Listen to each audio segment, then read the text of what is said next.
मङ्गलं भगवान् वीरो मङ्गलं गौतमो गणी मङ्गलं कुन्दकुन्दार्यो जैनधर्मोऽस्तु मङ्गलम् सर्वमङ्गलमाङ्गल्यं सर्वकल्याणकारकं प्रधानं सर्वधर्माणां जैनं जयतु शासनम्। मैं नमो तीर्थनायक को नमो ओंकार वाणी को नमो उन कुंद प्रभु को जिन्होंने ओंकार धारण की। अहो उपकार जिनवर का कुंद का दिव्य वाणी का जिन कुंद ध्वनि दाता उन कहान स्वामी का। चिदानंदिक रूपाए जिनाए परमात्मने परमात्म प्रकाशाय नित्यं सिद्धात्मने नमः। योगेंद्र देव कृत यह जो परमात्म प्रकाश, इसकी आज गुरुदेव श्री के व्याख्यान अपन ने जो सुना 30 मिनट का, उसमें थोड़ी चर्चा कल जो गाथा चली थी 47 उसकी भी ली और 48वीं गाथा की भी चर्चा आज आई और कुछ चर्चा 48वीं की अपने को कल सुनने को प्राप्त होगी। अपन यहाँ कल की चर्चा में से एक बिंदु, मतलब जो कल वाली गाथा की चर्चा का एक बिंदु अपन देखते हैं। 524 पेज है, यानी ये आत्मार्थी के लिए सूत्र रूप बात है, जिसे अपने स्वरूप की दृष्टि करके पर्याय में अतीन्द्रिय आनंद प्राप्त करना है और पूर्ण दशा की प्राप्ति के लिए मोक्ष मार्ग में प्रवेश करना है, उसका सूत्र है। यहाँ देखो, अल्प ज्ञान आदरणीय नहीं, राग आदरणीय नहीं, निमित्त आदरणीय नहीं, ऐसा कहा। यानी निमित्त माने क्या? निमित्त अर्थात 3 लोक के नाथ अरिहंत सिद्ध भगवंत, वे भी वहाँ आदरणीय नहीं है। अपनी परिणति में अतीन्द्रिय आनंद और मोक्ष मार्ग का प्रारंभ शुभारंभ हो, उस कार्य के लिए 3 लोक के नाथ का निमित्तों का आदर करने से भी वह आनंद रूप भाव मोक्ष मार्ग का मार्ग प्रारंभ नहीं होता। उनके प्रति भक्ति का जो राग हुआ वह आदरणीय नहीं। 3 बातें ऊपर कही थी, अल्प ज्ञान आदरणीय नहीं, राग आदरणीय नहीं, निमित्त आदरणीय नहीं। अब व्याख्या जो उसकी करी, 3 सूत्र है ना, तो सूत्र की व्याख्या क्या सूत्र है कि मोक्ष मार्ग में जिसको प्रवेश करना हो, अपने स्वरूप का आलम्बन लेकर परिणति में अतीन्द्रिय आनंद प्रकट करना हो, तो उसे इस सूत्र को फॉलो करना पड़ेगा, है ना। तो जब 3 आदरणीय नहीं तो आदरणीय क्या कि अपना एक त्रिकाली ध्रुव ज्ञायक परमात्म तत्व वही एक आदरणीय है, और अभी तक जो लक्ष्य में और आदर में जो बाह्य वृत्ति रूपता में जो उनकी बुद्धि रूपता से भाव पड़ा है, तो उनके 3 विभाग करके कहे। अभी तक अनादि से इस जीव को अपना स्वरूप हाजरा हुजूर होने पर भी इसने उसका प्रति समय अनादर किया, तो किसी का आदर तो किया होगा। तो इसने जिसके आदर में अनादि से अनंत काल व्यतीत कर दिया, उनको 3 बातों से समझाया।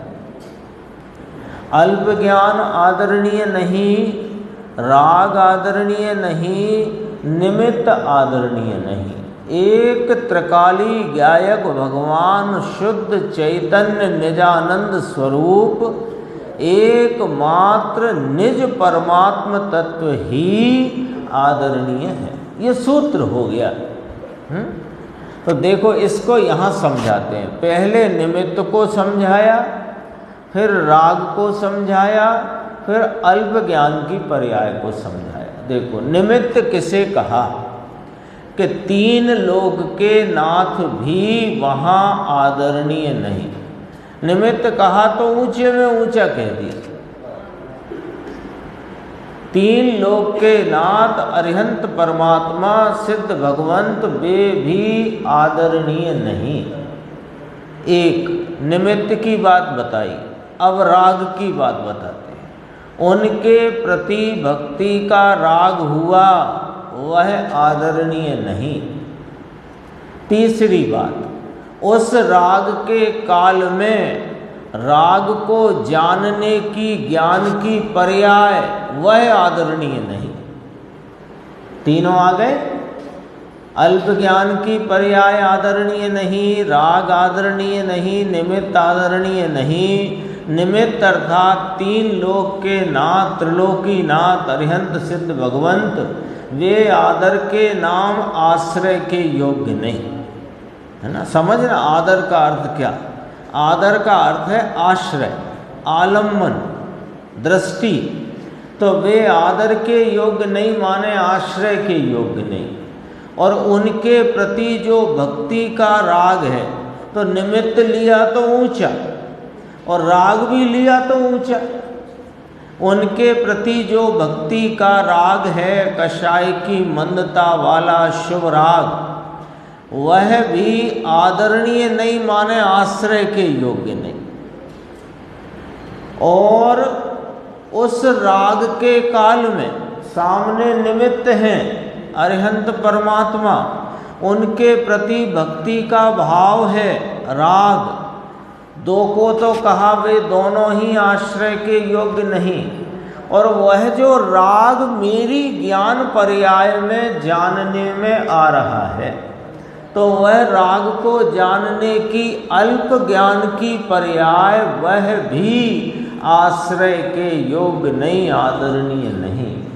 तो क्या करें प्रभु फिर कि उठाओ तुम्हारी ज्ञान की दशा उन तीनों से, उठा दो। उठा दो माने ये जो ज्ञान की प्रवृत्ति में वर्तमान ज्ञान का जो परिणमन निमित्त के लक्ष्य से राग आदि को वेदता हुआ और राग आदि को जानता हुआ जो अल्प ज्ञान की पर्याय में तुमने अहम कर लिया है, हटा दो वहां से। तो कैसे कि उधर जाति उपयोग वृत्ति को उठा लो, निमित्त पर से, राग पर से, ज्ञान की अल्प दशा पर से उठा लो और उठाकर इस निज गायक भगवान, निज परमात्म तत्व में लगा दो। वो कहा पूर्ण स्वभाव भगवान चैतन्य के धाम में जाओ, उठा लो वहां से। लो, ये द्वादशांग की सारभूत बात है। क्या अल्प ज्ञान से ऐसे हटाओ कि जो ज्ञान की वृत्ति वर्तमान में अल्प रूपता से परिणम रही है, ये मैं नहीं हूँ, मेरा स्वरूप नहीं है। मैं तो त्रिकाली ज्ञान स्वरूपी अनंत केवल ज्ञान की पर्यायों का उत्पाद हो, ऐसी शक्ति स्वरूप सर्वज्ञत्व शक्ति का पुंज, वह मैं आत्मा हूँ। उसे लक्ष्य में लो, पर्याय को नहीं। करेगा काम कौन? पर्याय। लेकिन पर्याय को देख देख करके कभी निहाल नहीं हो सकती। पर्याय जो पर्याय को देखना छोड़े, उस पर्याय में अपने पर्यायवान इस चैतन्य भगवान को देखे तो कहा वहाँ जाओ, पूर्ण स्वभाव भगवान चैतन्य के धाम में जाओ। द्वादशांग का सार है ये, सच्चाई देखो तो एकदम सरल भाषा, कोई शास्त्र की जटिल शब्द या कोई प्रकार के कठिन शब्दों का प्रयोग किए बिना सीधी सरल सामान्य भाषा में 4 पंक्ति में आपको, हमको, सबको दिशा निर्देश है। तो कहाँ जाओ कि भगवान चैतन्य के धाम में जाओ, वह ठहरने की जगह है, वह विश्राम स्थान है। थकान लगी हो तो मनुष्य विश्राम लेता है ना, तो तुझे भव भ्रमण की थकान लगी हो तो आत्मा राम आनंद का नाथ प्रभु, वह स्थिरता का स्थान है बापू, वहाँ जाओ। क्यों कि महामुनि, नीचे लिया देखो, वही महामुनियों के चित्त को का विश्राम स्थान है। ऐसे करके बात पूरी हुई। एक चर्चा आई थी, कल प्रश्न भी आया था, तो उसकी स्पष्टीकरण यहाँ आ जाता है, संक्षेप में देखेंगे। 48 गाथा भी अपने को लेना है। मुमुक्षु ने पूछा, ये जो शक्ति बताते हो आप, ये गाथा ख्याल में है ना अंकुर भाई, कि जैसे बेल में मंडप तक ही फैलने का भाव होता है और उसके बाद वह बेल मंडप से आगे फैलने से ठहर जाती है, तो क्या बेल में शक्ति पूरी हो गई कि ना? वहाँ पर मंडप का जितना क्षेत्र है, फिर आगे खाली क्षेत्र का अभाव होने से वह बेल बढ़ना, फैलना, विस्तृत होना ठहर गई। ऐसे ज्ञान की एक समय की पर्याय लोकालोक को जानती है। ऐसे अनंत लोकालोक हों तो उनको जान सके, ऐसी शक्ति किसकी? के पर्याय की शक्ति। ये कल विषय था ना उसी की। किसकी शक्ति बताते हो आप? तो गुरुदेव श्री ने कहा पर्याय की शक्ति। किसकी पर्याय? ज्ञान की पर्याय, ज्ञान की वर्तमान पर्याय, इसकी शक्ति बताते हो, केवल ज्ञान तरफ से, है ना? तो उसमें कहा कि उस शक्ति को बताकर पर्याय की बात करते हो कि ना, पर्याय में प्रकट हो रही ऐसी शक्ति दिखा करके वह शक्तियों का संग्रहालय गोदाम यह अपना चैतन्य भगवान, वह वास्तव में आश्रय के योग्य है। तो उसमें कितनी सामर्थ्य है जो एक पर्याय में इतनी सामर्थ्य। तो ऐसी अनंती पर्यायों को प्रकट करने की सामर्थ्य का पुंज जो यह चैतन्य त्रिकालीनाथ है ना, इसमें कितनी सामर्थ्य। तो ये सामर्थ्य को पकड़ने में, पहचानने में, उसका अहम करने में पुरुषार्थ बहुत है। नीचे लिया देखो, यह कितना पुरुषार्थ है, लेकिन इस जीव को इस पुरुषार्थ की कीमत नहीं है। यह मैं चैतन्य त्रिकाल स्वरूप वस्तु तत्व हूँ, इसको यह किसी भाव नहीं गिनता। राग का रसिया अनादिकाल से धक्के खाता हुआ, यह अपने चैतन्य स्वरूप जो जगत का सर्वोत्कृष्ट पदार्थ है, उसको किसी भाव नहीं गिनता। ये तो एक कषाय की मंदता का भाव हो जाए तो उसमें फूला नहीं समाता, और उसमें वर्तता हुआ अपने को पुरुषार्थी मानता है। ये इसकी भ्रांति की कोई पराकाष्ठा है। देखो नीचे गुरुदेव ने कहा, उसे इस पुरुषार्थ की कीमत नहीं। जो पुरुषार्थ स्वरूप के आलम्बन से हो, उस स्वरूप की कीमत नहीं। ये तो कुछ दया पाले, व्रत करे, भक्ति करे, इसकी कीमत है। अब कड़क शब्द है, देख लो, उस शुभ भाव के पुरुषार्थ को तो नपुंसक कहा है, जिसमें तुम फूले नहीं समाते, जिसमें तुम थोड़ा सा कुछ ऐसा कषाय की मंदता का भाव आ जाए, आता ही है, ला तो सकते नहीं। कर्ता कर्म के अपन ने ज्ञान गोष्ठी के प्रश्नों में सब बात को समझा है, देखा है, तो ला तो सकते नहीं, आता है। और उसमें जो तुम हर्षित होते हो, ये नपुंसकता ही है। उसमें मानते हो कि मैं सच्चे मार्ग पर चल पड़ा हूँ, तो तुम समझ लो तुम उल्टी दिशा में दौड़ रहे हो। ये थी अपनी 47 की चर्चा। 48वीं गाथा का अपन पाठ करते हैं, इसकी टीका भी देखेंगे। कम मैम जासु जड़ंतैम भी णियणियो कज्जु सयावी, किम पीड़ा जणियौ हरयौ णविसो परम पौभावी। कर्म करते हुए भी ना करे, जिसमें कहीं कुछ नष्ट वा उत्पन्न भा, परमात्मा नित है वही। इस गाथा में भी परमात्मा का स्वरूप बताया। कैसे करके बताया कि जो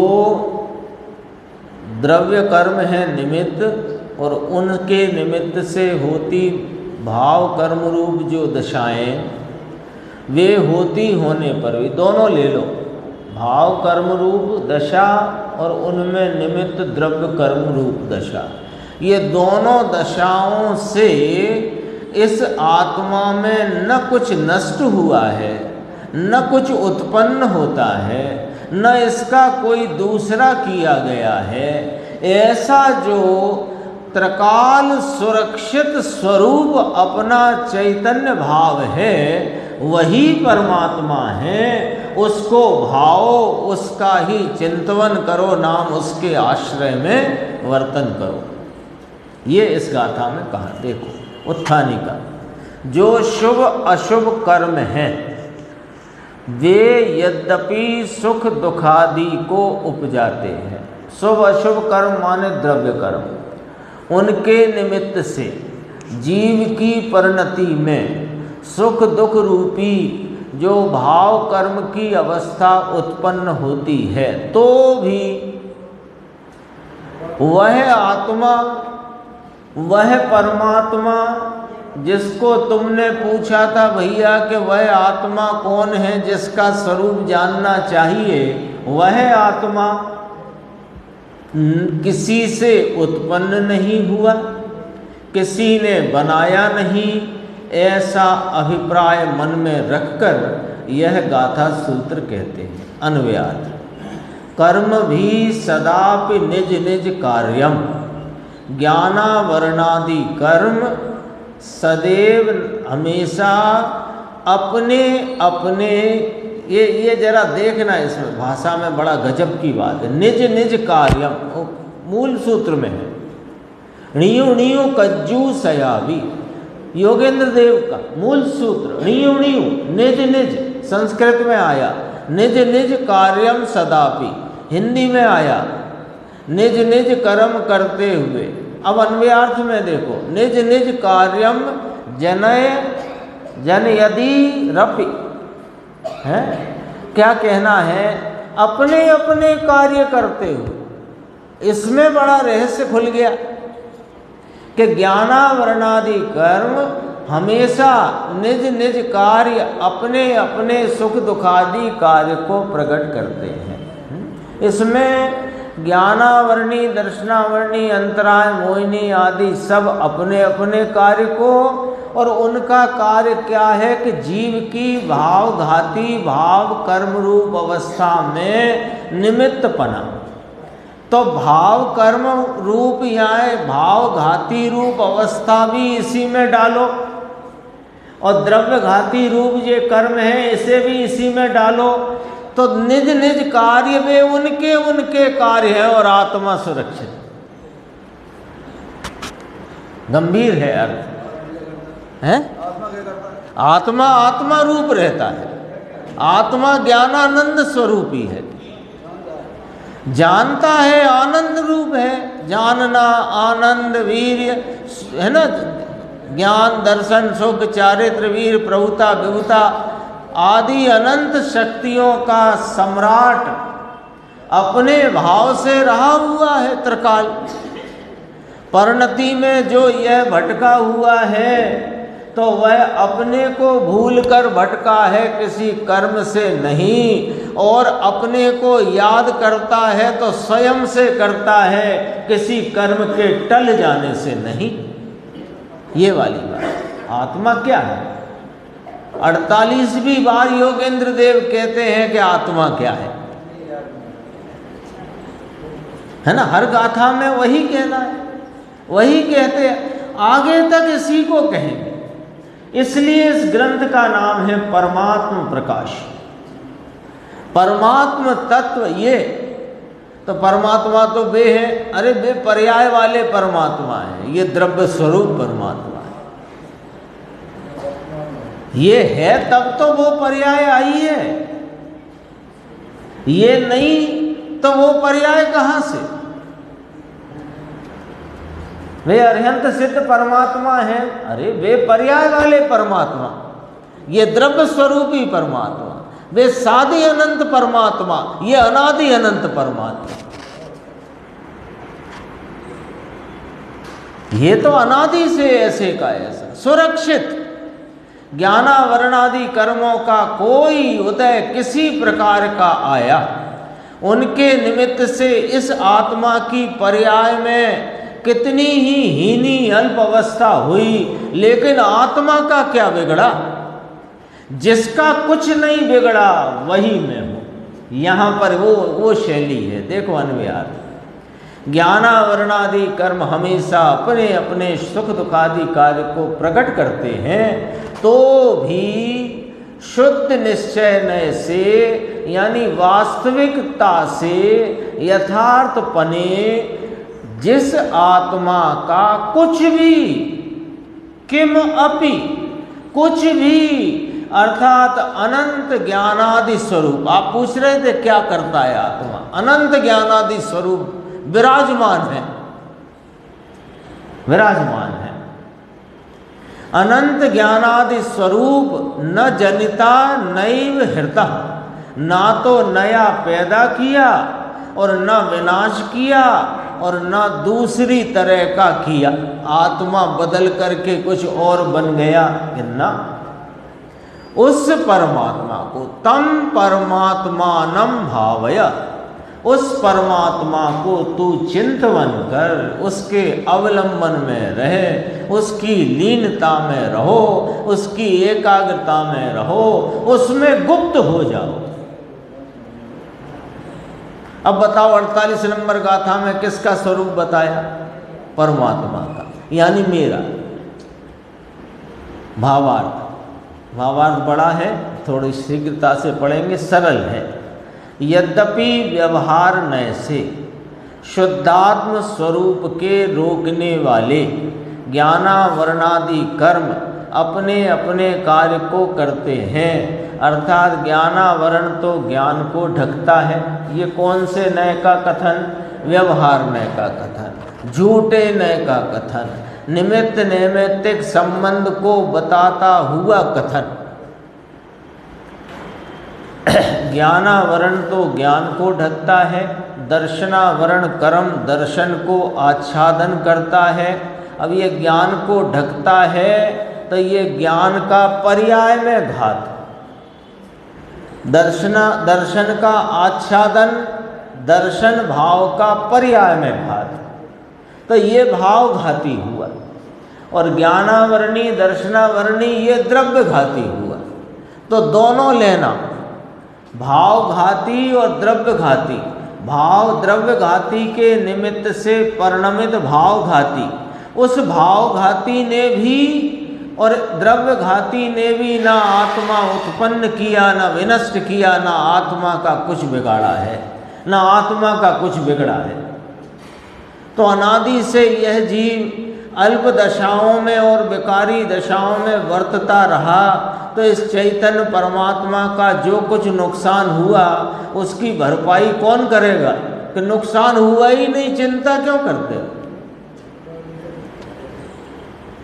अनादि से अनंत काल व्यतीत हो गया, अनंत पंच परावर्तन व्यतीत हो गए। एक एक परावर्तन कितना बड़ा देख लेना, सबको पता है। तो अनंत परावर्तन व्यतीत हो गए और इसकी अवस्था में भावगाथी रूप विकारी अल्प भाव और निमित्त में ज्ञानावरणादि द्रव्य घाती आदि कर्म वे सब रहे। उनने अपने अपने कार्य किए, लेकिन मैं चैतन्य परमात्म तत्व अब तक भी मेरा कुछ बिगाड़ हुआ नहीं, मैं कुछ दूसरा नहीं बन गया। इसलिए उस नुकसान की भरपाई कौन करेगा इसकी चिंता ही क्या, जब बिगड़ा ही नहीं कुछ। देखो, दर्शनावरण कर्म दर्शन को आच्छादन करता। ये आच्छादन का अर्थ समझ गए? ये पकड़ना है पॉइंट। दर्शन माने देखने का, अवलोकने का भाव। वो दर्शन माने अवलोकने के भाव में जो अल्पता है वो भाव घाती रूप परिणाम है। ज्ञान में अल्प दशा रूप परिणमन है, ये भाव घाती रूप परिणाम है। दर्शन मोहिनी के निमित्त से यहाँ मिथ्यात्वादी भाव है, जो घात है वो भाव घाती। देखो, वेदनीय साता असाता उत्पन्न करके अतीन्द्रिय सुख को घातता है, सुख उत्पन्न नहीं हो रहा। मोहिनीय सम्यक तथा चारित्र को रोकता है। आयु कर्म स्थिति के प्रमाण शरीर में रखता है। अविनाशी भाव को प्रकट नहीं होने देता। नाम कर्म विभिन्न प्रकार के गति जाति शरीर आदि को उपजाता है। ये सब ये कर्मों के निमित्त से जीव की अवस्था में होने वाले भावों का यहाँ विवरण दिया गया है।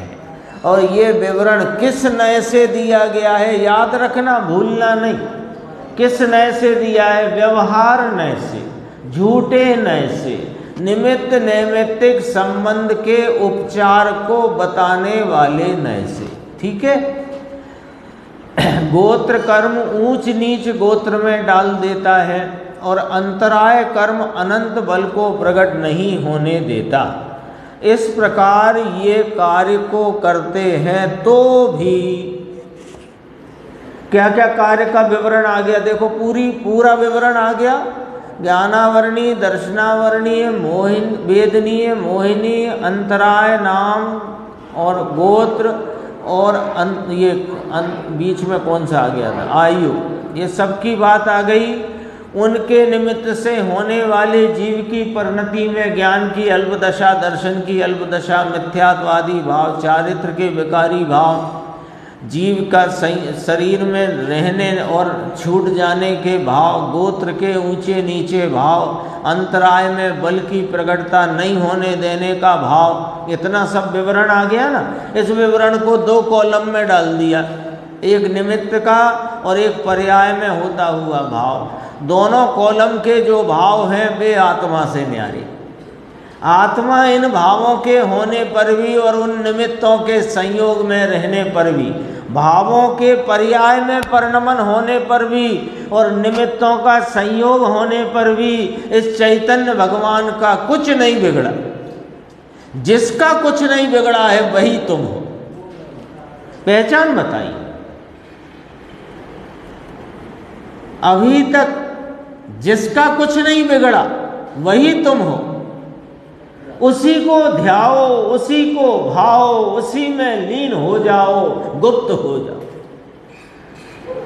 देखो इस प्रकार ये कार्य को करते हैं तो भी शुद्ध निश्चय से आत्मा का अनंत ज्ञानादि स्वरूप, ज्ञानादि अनंत भी लिया भाव की अनंतता बताने, और ज्ञानादि में ज्ञानादि अनंत गुण बता दिए।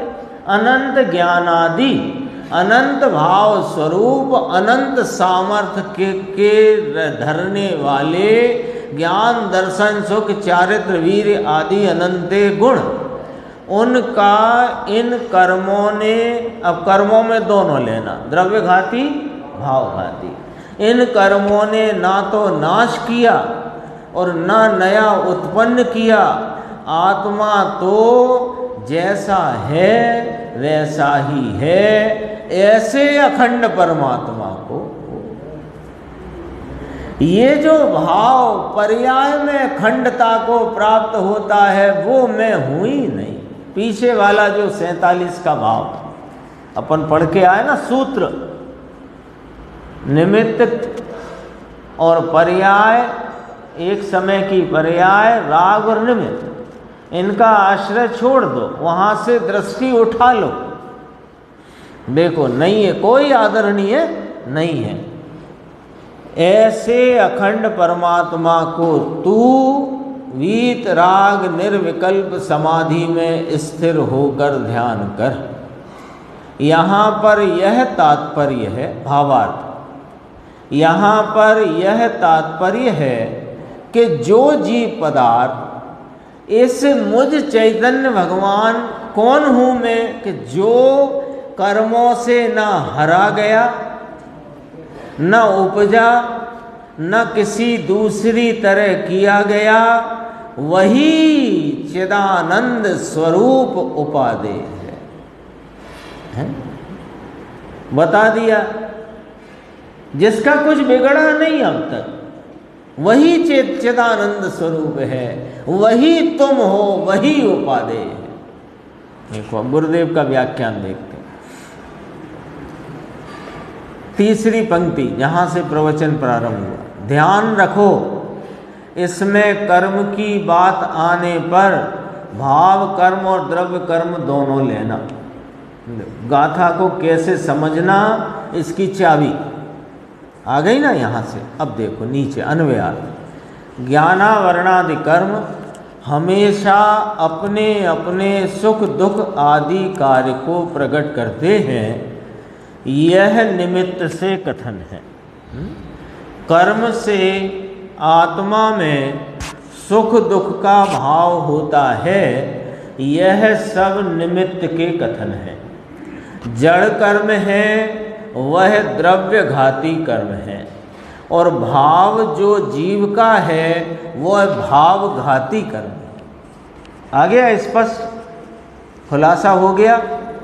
जो जीव की परिणति में ज्ञान की अल्पदशा, दर्शन की अल्पदशा, सुख की विपरीत दशा, रागादि विकारी भाव, भ्रांति का परमे सावधानी रूप मोह का भाव, जो कुछ भी परिणमन है, ऊंची नीची गतियों में जाने आने का भाव, गोत्र के ऊंचे नीचे पने का भाव, और अंतराय के निमित्त से बल की प्रकटता नहीं होने रूप जो अल्पता का भाव, निम्नता का भाव, वो सब से मैं रहित हूँ, वो भाव घाती कर्म है। और उनके निमित्त रूप जो कर्म वे द्रव्य घाती कर्म हैं, और उनने मिलकर, दोनों ने मिलकर मेरा कुछ नहीं बिगाड़ा।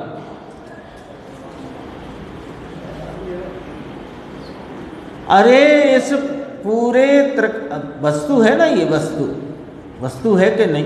तो वस्तु का क्या, वस्तु का प्रमाण क्या? द्रव्य गुण पर्याय। वर्तमान व्यक्तता पर्याय है, उसमें जो कुछ विपरीत अल्प भाव जो कुछ प्रकट हैं वे गुणों के भाव हैं। उन गुणात्मक मैं द्रव्य हूँ, ऐसी वस्तु है। इस वस्तु में जो कुछ भी पर्याय में अल्पता, हीनता, विकार आदि भाव, विपरीतता के भाव हुए, उसने और उनके निमित्त द्रव्य कर्म ने इस चैतन्य तत्व का कुछ नहीं बिगाड़ा। तो जिसका अब तक कुछ नहीं बिगड़ा वही मैं हूं। जो बिगड़ रहा है वो पर्याय है, जो अल्पता है, हीनता है, विपरीतता है, दुख रूपता है, विकार है, आकुलता है, वो मैं हूं ही नहीं। तो ये किससे हो रही है? कि मुझसे नहीं होती, इसमें वो निमित्त है पुद्गल कर्म। तो ये भाव घाती, द्रव्य घाती, इन दोनों ने जिसका कुछ नहीं बिगाड़ा वो ही मैं हूं। गाथा का भाव ये बहुत गंभीर है।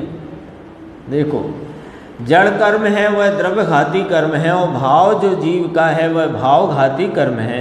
ज्ञान में हीन दशा का परिणमन वह भाव घाती भाव है। वो कर्म के कारण नहीं, कर्म को निमित्त कहा। तो कर्म को तो निमित्त करके भाव की बात कही है। पर गुरुदेव ने नीचे याद किया, कर्म विचारे कौन भूल मेरी अधिकाई, अग्नि सहे घनघात लोहे की संगति पाई। लोहा अग्नि के संग में पड़कर घनों से पिटता है। यदि अग्नि का संग ना हो तो क्यों पिटेगा? ऐसे ही ये जीव कर्म का संग स्वयं करके चार गति में धक्के खाने के या दुख के घन भोगता है। देखो आगे 530 पेज। अपने अपने सुख दुख आदि कार्य को प्रकट करते हैं। ये बात हो गई पूरी। तो भी शुद्ध निश्चय न से जिस आत्मा का कुछ भी अर्थात अनंत ज्ञानादि स्वरूप भले कहते हैं कि पर्याय में भाव घाती से द्रव्य घाती का निमित्त बना, उस पर्याय में उसके कार्य होते हैं। द्रव्य घाती का कार्य उदय रूप, उसके निमित्त से जीव की पर्याय में अल्पता, हीनता, दुख, विकार, विपरीतता आदि परिणाम, ये उसके कार्य हैं। विकारी आदि, अल्पज्ञ आदि। ज्ञानावरणी कर्म ज्ञान को रोके। अब वह तो व्यवहार की बात है भैया। इसकी यह ज्ञान स्वरूपी अनंत सामर्थ्यवान चैतन्य भगवान, यह जब इसकी सामर्थ्य अपरिमित अमर्यादित है तो भी इसकी पर्याय में ये हीनता का भाव है। तो कहा वह हीनता इसकी उस समय की पर्याय की योग्यता से ऐसी ही उत्पन्न हुई है। तब उस योग्यता के भाव को बताने के लिए कर्म के निमित्त की तरफ से व्यवहार उपचार करके कहा जाता है। अब वह तो व्यवहार की बात हुई। ज्ञानावरणी तो जड़ है। आत्मा की ज्ञान की अवस्था रोक सकेगा वो? कैसे रोक सकेगा? ज्ञान की हीन अवस्था स्वयं करता है, तब वह ज्ञान रुका है। वहाँ जो ज्ञान की रुकावट या अल्प उघाड़ है वह भावघाती है, उसको द्रव्यघाती निमित्त है। बस इतना। यहाँ तो बहुत संक्षिप्त कहा, कर्म के कारण कार्य होता है, संक्षिप्त कह दिया। कर्म के कारण यह जीव की अवस्था में अल्पता, विपरीतता, विकार आदि भाव होते हैं। संक्षेप कह दिया। तो तुमने पूरा ही मान लिया कि कर्म से होते। अरे कर्म निमित्त है, जीव की परिणति में होता भाव नैमित्तिक, वह उस समय की योग्यता का अपना स्वयं का परिणाम है। उसमें निमित्तपना द्रव्य कर्म का है। ऐसा पूरा विस्तार न लिखकर सीधा लिख दिया कर्म से भाव घाती रूप कार्य होता है। समझना तो पड़ेगा ना। घर में क्यों नहीं, सब घर में कैसे जल्दी समझ जाते। उठाना जरा, अखबार उठाया और बच्चे को बोला उठाना जरा, तो बच्चा समझ जाता है चश्मा मांग रहे। बोलो,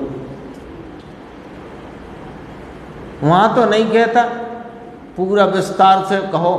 बच्चा भी नहीं कहता और तुम भी बच्चे से, और कभी बच्चा क्या कह रहे हो तो नाराज और हो जाता है, समझ नहीं आता तेरे को। वहाँ क्यों नाराज हो गए? तुम्हें ये मालूम है कि ये बात इसको समझ लेनी चाहिए, तो आचार्य भगवान भी कहते तुम्हें समझ लेनी चाहिए। हमने जब बता दिया कि निमित्त नैमित्तिक के संबंध से व्यवहार उपचार के द्वारा जिनवाणी में जिनागम में कथन किए जाने की शैली है, एक बार बता दिया। देखो, कर्म के कारण कार्य होता है, तथापि भगवान आत्मा आनंद का नाथ तो ऐसे का ऐसा, ऐसे का ऐसा, कुछ नहीं बिगड़ा, ऐसा कहते हैं। पर्याय में ज्ञान की हीन दशा, पर्याय में दर्शन की हीन दशा, पर्याय में वीर की हीन दशा, पर्याय में राग और द्वेष की उत्पत्ति रूप दशा, ऐसा होने पर भी शुद्ध निश्चय न से जिस आत्मा का कुछ भी अर्थात अनंत ज्ञानादि स्वरूप ना तो नया पैदा किया, वस्तु तो वस्तु है, ऐसा कहते हैं, न विनाश किया। वस्तु का जो स्वभाव है वह पर्याय में भले हीन दशा हुई, घाती कर्म का निमित्त होए, तथापि वस्तु तो है वह है। त्रिकाली ज्ञानानंद सत्व जो वस्तु, उसे उसने कर्म का अभाव होकर उत्पन्न किया, ऐसा भी नहीं। कर्म का अभाव हुआ तो आत्मा की उत्पत्ति हुई, ऐसा भी नहीं। और कर्म के अभाव से ये अल्पता विकार आदि का नाश हुआ, ऐसा भी नहीं। वह तो नया उत्पन्न होता नहीं, विनाश होता नहीं, ऐसा आत्मा अंदर है। फिर कहा, उस परमात्मा को तू चिंतन कर। यह इस गाथा की चर्चा यहाँ तक आई। आगे थोड़ी और चर्चा है, अपन आगे जो और भी लेंगे गुरुदेव, इसमें 48वीं गाथा का भाव, तब उसके साथ अपन उस चर्चा को भी देखेंगे।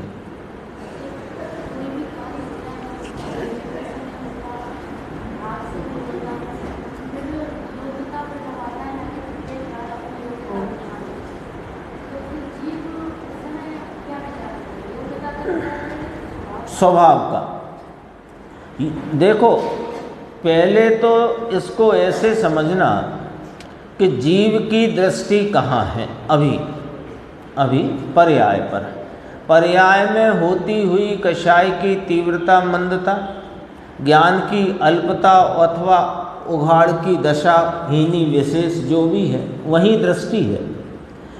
तो दृष्टि कहाँ है? पर्याय पर। तो पहला प्रश्न उठेगा कि पर्याय में ये सब कार्य हीनादिकता के, विकार के, दुख के क्यों और कैसे हो रहे हैं, अथवा ये हीनपना मिटे कैसे, ये विकार रुके कैसे या मिटे कैसे, अथवा तो ये दुख मिटकर सुख की उत्पत्ति हो कैसे। क्योंकि अभी तो पर्याय पर ही निगाह है ना। तो आचार्य भगवान कहते हैं कि ये जो कुछ भी पर्याय में होता हुआ हीनादिकता का भाव है, विकार का परिणाम है, दुख की दशा है, वह सब अपनी अपनी उस समय की योग्यता प्रमाण में स्वतः अपने से, अपने सटकारक से उत्पन्न हुई है। तो ये बात को इस वस्तु के परिणमन की योग्यता रूप जो इसका यथार्थ है और परिणमन की जो स्वाधीनता का यथार्थ है, उस बात को दृढ़ता से चित्त में अंगीकार करो। और जब यह बात चित्त में दृढ़ता से स्वीकार हो जाती है कि पर्याय में होने वाली जो कुछ भी अवस्था है, हीनता, अधिकता की, विकार की, दुख की, अथवा यह मिटकर निर्विकारी सुख की, अतीन्द्रिय आनंद की आदि इत्यादि, वे सब योग्यता से ही होती हैं, तो फिर ये परिणमन जिसका है, जिसमें से है, दृष्टि उस पर जाती, और दृष्टि उस पर जाती है और जाना चाहिए। और जब दृष्टि द्रव्य स्वभाव पर जाती है तो पर्याय में से विकार की उत्पत्ति रुककर, दुख का भाव रुककर सुख की उत्पत्ति और निर्विकारी भाव का प्रकटपना अपनी योग्यता से होता है। और वह जो निष्क्रिय अपरिणामी सदा एक रूप रहने वाला तत्व जब आप रूपता से स्वीकृति में आता है तो फिर विकार की जो पर्यायें योग्यता में हो रही हैं उनका भी क्रम धीरे धीरे घटता जाता है और रागादि विकार और अल्पता भी मिटकर पूर्णता और पूर्ण निर्विकारी भाव प्रकट हो जाता है। तो पर्यायें हो रही हैं तो हम क्या करें कि हम उन पर्यायों की स्वाधीनता और उनके उत्पत्ति की योग्यता का जो स्वरूप है उसे यथार्थ तरीके समझकर युक्ति के द्वारा अपने इस विकल्पात्मक ज्ञान में चित्त में यथानुरूप निर्णय दृढ़ता से करें। और उस निर्णय के उपरांत फिर दृष्टि द्रव्य पर ही जाएगी।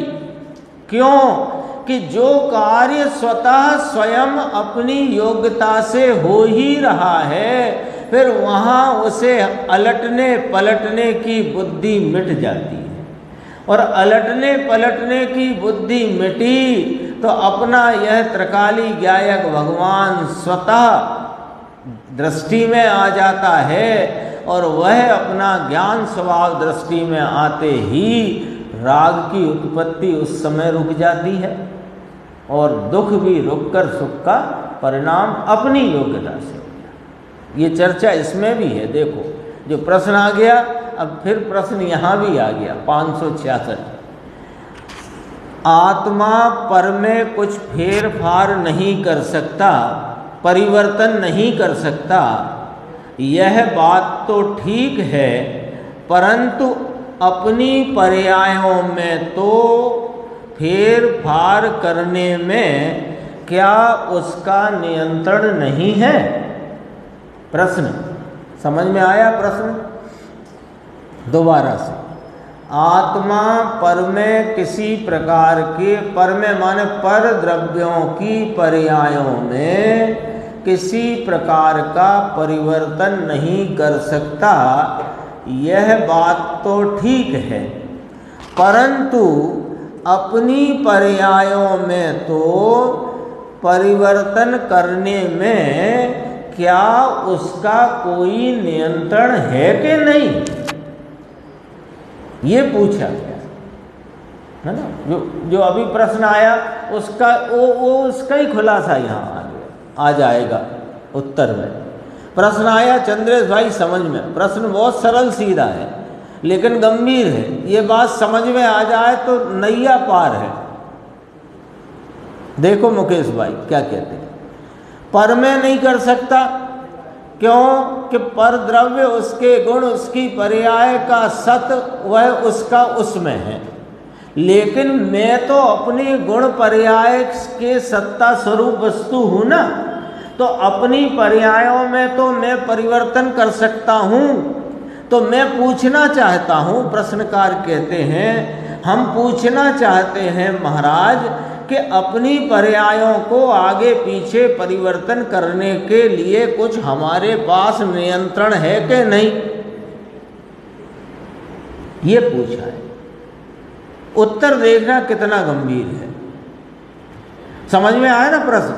मैं अपनी सम्यक दर्शन की पर्याय जल्दी ले आऊं, फिर सम्यक दर्शन होने के बाद जल्दी से तीन कसाय चौकड़ी की अभाव रूप अवस्था खड़ी करके जल्दी मुनिपना लेकर जल्दी श्रेणी मारकर और जल्दी से मोक्ष चला जाऊं,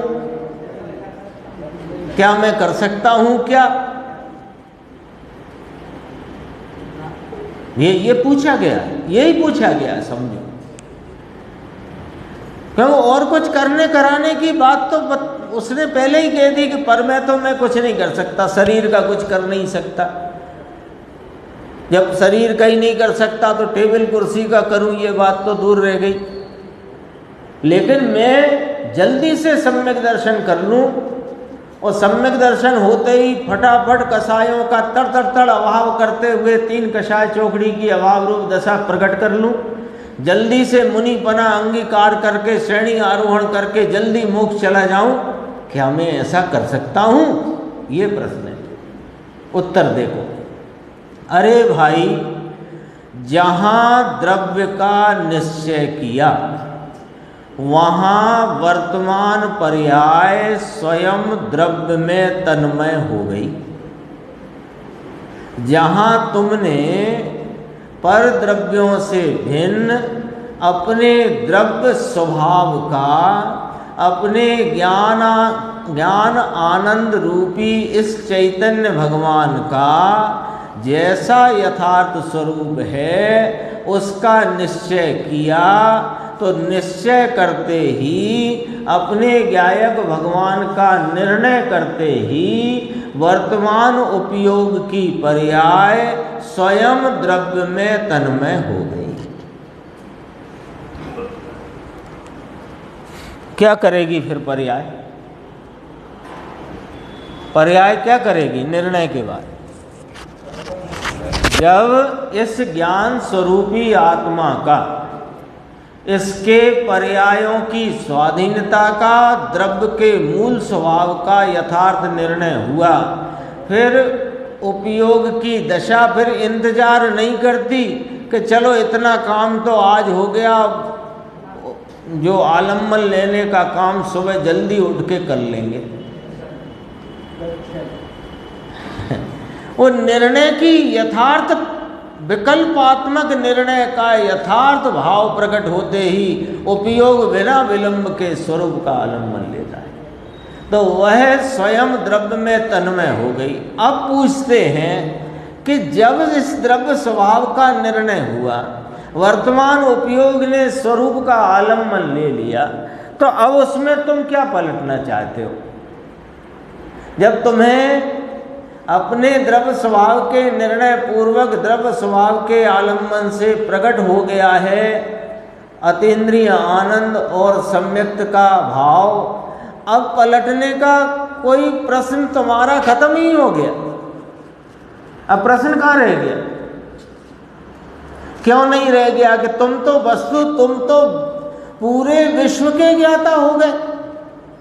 एक चैतन्य आत्मा को जानते और इसको प्रतीति में लेते ही तुम तो पूरे विश्व के ज्ञाता हो गए। तो केवली भगवान जानते हैं 3 लोक के सभी द्रव्यों की पर्यायों को, वे प्रत्यक्ष जानते हैं। अरे वे प्रत्यक्ष जानते हैं, तुम परोक्ष जानते हो, पर तुम भी जानते हो कि नहीं, जैसा कि केवली जानते हैं। यदि द्रव्य स्वभाव से वर्तमान पर्याय तन्मय होकर के उसमें प्रतीति रूप जो प्रवृत्त हो गई, परिणमित हो गई, तो फिर वह पूरे विश्व को जानता है, भले परोक्ष सही। आगे देखो, इसमें क्या जानने में आ गया कि मेरी पर्याय मेरे द्रव्य में से आती है। ऐसा निर्णय करते ही पर्याय द्रव्य में अंतर्मुख हो गई। देखो, हो गई मेरी पर्याय। अभी प्रश्न था ना कि पर्याय तो कर नहीं सकते, तो अब करना क्या कि पर्याय मेरी जो कुछ भी योग्यता प्रमाण में हो रही है वह मेरे द्रव्य में से आती है, पर में से नहीं। तो ये निर्णय होते ही पर्याय ने द्रव्य की अंतर्मुखता यानी द्रव्य की सन्मुखता कर ली। अभी अपन कह रहे थे निर्णय के बाद विलंब नहीं, पर्याय द्रव्य में अंतर्मुख हो गई, अतः वह पर्याय अब क्रमशः निर्मल ही हुआ करती है। क्यों कि उसने निर्मल स्वभाव को स्पर्श कर लिया है। कहने की बात है, पर्याय द्रव्य को छूती नहीं, स्पर्श कर लिया है का तात्पर्य पर्याय ने द्रव्य का आलम्बन ले लिया है, अपने निर्मल स्वरूप का आलम्बन ले लिया है। अब जितनी पर्यायें होंगी उन सब पर्यायों में निर्मलता का अंश बहेगा, तो मलिनता नाश हो जाएगी। कि जितनी मलिनता रहेगी वो मलिनता में रहेगी, निर्मलता को छूती नहीं और निर्मलता का बहाव रुकता नहीं। जितने अंश निर्मलता प्रगटी है वो वृद्धिगत होती हुई निर्मलता के भाव में प्रवाहित है। चौथे गुण स्थान में घर गृहस्थी में शादीशुदा दुकान धंधे वाला 4 कारखाने चलते हों, उसने एक बार स्वरूप का आलम्बन लेकर जो पर्याय में स्वरूप की प्रतीति करी, उसकी पर्याय में निर्मल धारा बह निकली। तो बह निकली, अब क्या करना है? तो कुछ नहीं करना, उस निर्मल धारा में बहता है। तो वो निर्मल धारा बढ़ती कैसे है कि स्वयं वृद्धिगत होती है। चलो, जो स्वयं वह निर्मलता यशवंत भाई स्वयं बढ़ती है, तो उसका कुछ पुरुषार्थ तो होगा। अरे वो बढ़ती है, उसमें उसके बढ़ने में जो उपयोग बार बार सन्मुखता करता है, इसे पुरुषार्थ कहते हैं। होता है स्वयं। देखो, तो गंभीर है बात। क्रमबद्ध पर्याय का अधिकार है ना अपना। ऐसा निर्णय करते ही पर्याय द्रव्य में अंतर्मुख हो गई, अतः वह पर्याय अब क्रमशः निर्मल ही हुआ करती है और शांति वृद्धिंगत होती जाती है, बढ़ती जाती है। इस प्रकार जहाँ पर्याय स्वयं द्रव्य में अंतर्मग्न हुई, वहाँ उसे पलटना रहा ही कहाँ। ये कर लो, अब ये कर लो, ऐसा कुछ रहा नहीं। वह पर्याय तो, अब देखना क्या गजब गजब के शब्द इसमें गुरुदेव ने लिए। टीटू भाई साहब देखो, वह पर्याय तो स्वयं द्रव्य के वश में आ गई है,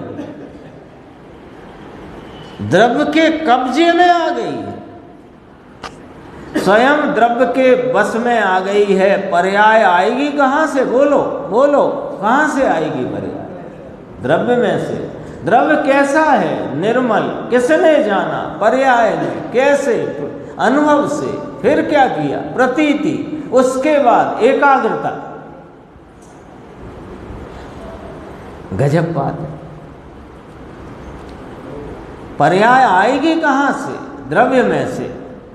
इसलिए जहां समूचे द्रव्य को काबू में ले लिया। देखो भाषा का इसमें मजा देखो। अभी कहा कि पर्याय वश में आ गई, अब कहा पर्याय ने द्रव्य को काबू में ले लिया। अब दोनों, अभी क्या कहा था? पर्याय वश में आ गई। अब कहा पर्याय ने द्रव्य को काबू में ले लिया। दोनों में कुछ फर्क नजर आता है कि हाँ देखो क्या है।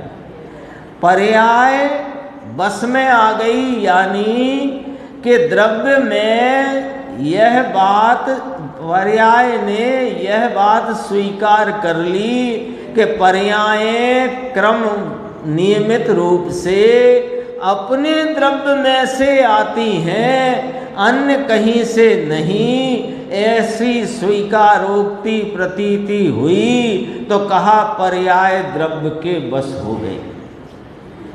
तो पर्याय द्रव्य के वश हुई कैसे?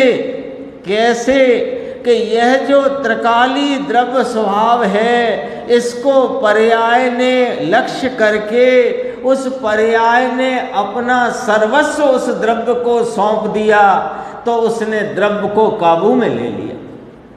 अब ये वाली बात आ गई। भाषा में से भाव क्या है वो पकड़ना है। इसलिए जहां समूचे द्रव्य को काबू में ले लिया, देखो ब्रैकेट में अर्थ लिखा है, श्रद्धा ज्ञान में स्वीकार कर लिया, वहां पर्याय काबू में आ गई। लो, द्रव्य काबू में आ गया तो कब पर्याय काबू में आ गई? क्योंकि पर्याय द्रव्य में से आती हैं, बाहर से नहीं। बाहर के लक्ष्य से कुछ कार्य इसका सधता नहीं है। पर्याय काबू में आ गई, अर्थात द्रव्य के आश्रय से पर्याय सम्यक निर्मल ही होने लगी। जहाँ स्वभाव का निश्चय हुआ, वहीं मिथ्या ज्ञान विलीन होकर, नष्ट होकर, गायब होकर सम्यक ज्ञान उद्भूत हुआ, जन्म हो गया, मिथ्या श्रद्धा पलटकर सम्यक श्रद्धा हुई। इस प्रकार निर्मल पर्याय होने लगी, वह भी वस्तु का धर्म है। धर्म का अर्थ है वस्तु में परिणमन की योग्यता का धारी राखेला भाव, धर्म है ना। धार्यति इति धर्मा, जो वस्तु के द्वारा धारण करके रखा गया है उसे धर्म कहते हैं। तो जिस प्रकार के भाव से परिणमन होना है होता है, वह वस्तु ने धारण करके रखा हुआ है, धर्म। वस्तु स्वभाव पलटा नहीं, वस्तु स्वभाव अभी आ गई ना गाथा 48, भाव घाती द्रव घाती सब होने पर भी वस्तु नहीं उत्पन्न नहीं हुई, विनाश नहीं हुआ, दूसरा कुछ भी नहीं हुआ, वही परमात्मा है।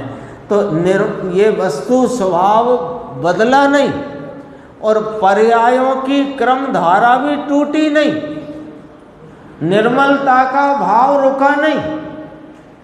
द्रव्य के ऐसे स्वभाव को स्वीकार करते ही पर्याय की निर्मल धारा प्रारंभ हो गई और ज्ञानादि का अनंत पुरुषार्थ उसमें आ ही गया।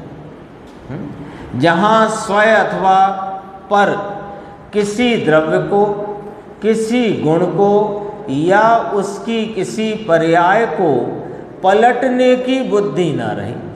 कितना ले लिया?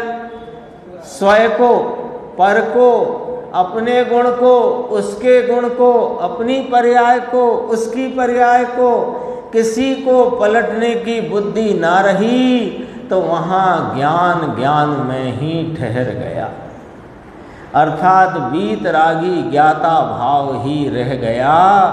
वहाँ अल्पकाल में मुक्ति होगी ही बस, बस इतना ही बस। ज्ञान में ज्ञाता दृष्टापना रहना ही स्वरूप है। पर्याय क्या करे? द्रव्य तो द्रव्य स्वरूप है, वो तो कभी अदलता बदलता है नहीं, वो तो त्रिकाली ऐसे का ऐसा अपरिणामी निष्क्रिय तत्व है। पर्याय क्या करे कि पर्याय अपने को ज्ञाता दृष्टा देखे बस, और कुछ ना करे। यही सबका सार है, द्वादशांग का सार है, जिनवाणी के वचनों का इतना ही सार है। अंतर की यह बात जिसके चित्त में नहीं आती, उसको पर में या पर्याय में पलट देने की, परिवर्तन करने की बुद्धि होती है। ज्ञाता भाव को चूक कर कुछ भी परिवर्तन करने की बुद्धि, वही मिथ्या बुद्धि है। यह बात कही। अब इसमें आगे की चर्चा और है, फिर अपन आगे की स्वाध्याय